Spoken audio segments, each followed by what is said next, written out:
Well, I think one of the most important changes that we've seen in the market is how the agency landscape has changed over time. About 80% of the students who go abroad do so with the help of an education agency from China. And I think one of the important things to note about the education agents in China versus other markets like India, for example, is that the education agents in China earn more money from the fees that they charge the student than they do from the institution. And so education agents in China see the institution very much as a product, and the customer, their customer, is very much the family. And that's something for institutions to be aware of when they're engaging with education and agents in China, is that they're not the customer in the eyes of the agent, the family is.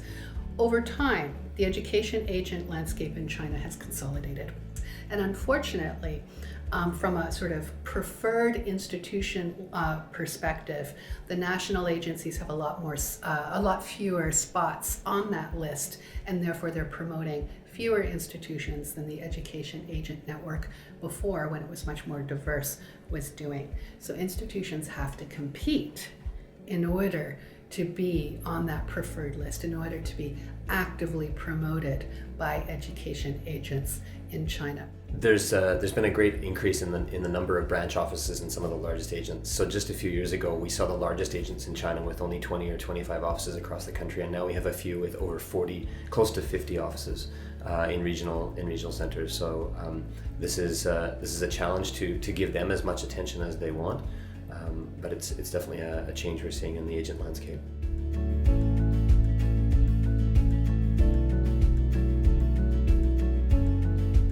More experienced institutions in China are now at the stage where they're probably reaching their saturation point in terms of the overall number of Chinese students that they would like to recruit on campus.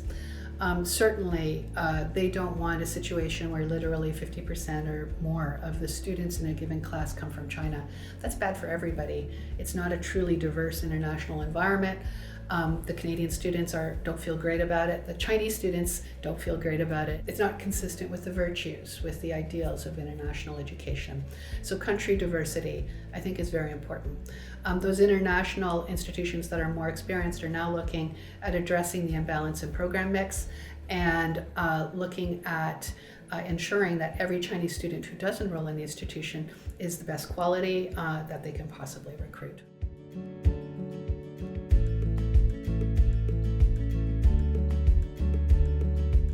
I think Canada right now has a number of advantages in the market compared to our competitor countries like the UK, who's having immigration issues, and to some of the other competitors. We're in a strong position right now, and we should play to that strength. We should make sure that as a country we're working together, that we are working with Canadian organizations that have like-minded interest. We work, if you have questions, you can consult with the Trade Commissioner's office here. You can work with companies like Grok, who have a very large Canadian client base and understand the Canadian perspective on things.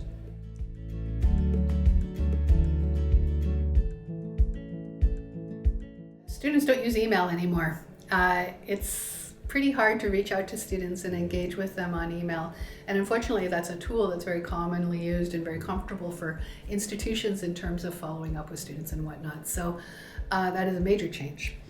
China's social media market is esoteric. It uses platforms that are not found in the West, and it sort of has demands that institutions become conversant and fluent in how to engage with their constituents in China using Chinese platforms. It's a major endeavor, very difficult endeavor for institutions, and yet I would say incredibly important. You know, Chinese students and Chinese families are so sophisticated now. When an education agent, for example, recommends that they look at an institution, they don't just accept that advice or that recommendation on face value. They go home and they check online and look at the digital footprint for that institution within China. And so grooming that digital footprint, ensuring that that family discovers within the Chinese social media context what that institution wants the family to discover, that is a very, very important requirement for any institution that's looking to improve their outcomes in this market. And I would just add that making sure that the messaging that you have on there, whether it's in testimonials from students, which are very powerful in this market, regardless of what that message is, that it's consistent with the message that your agent partners are giving the families and that you're giving to the families in your, for example, your promotional materials, your brochures and PowerPoint presentations and things like that.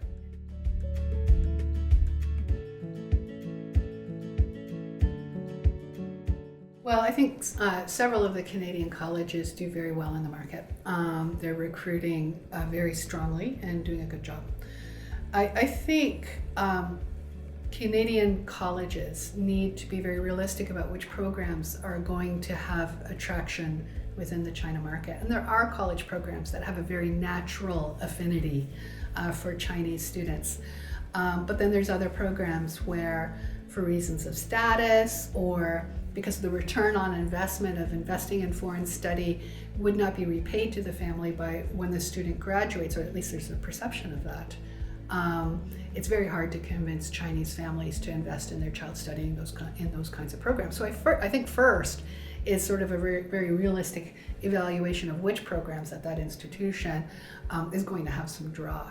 I think again, we talked about marketing materials, but it's very important that if the colleges are going to promote certain programs, that they make sure that they focus on outcomes in their marketing materials, that they talk to families and agents about the reality of the Canadian situation. The work environment is good and the post-graduation work opportunities and visa situation is excellent right now, very competitive globally, and if we continue to highlight those things, then the colleges as a group will have an advantage.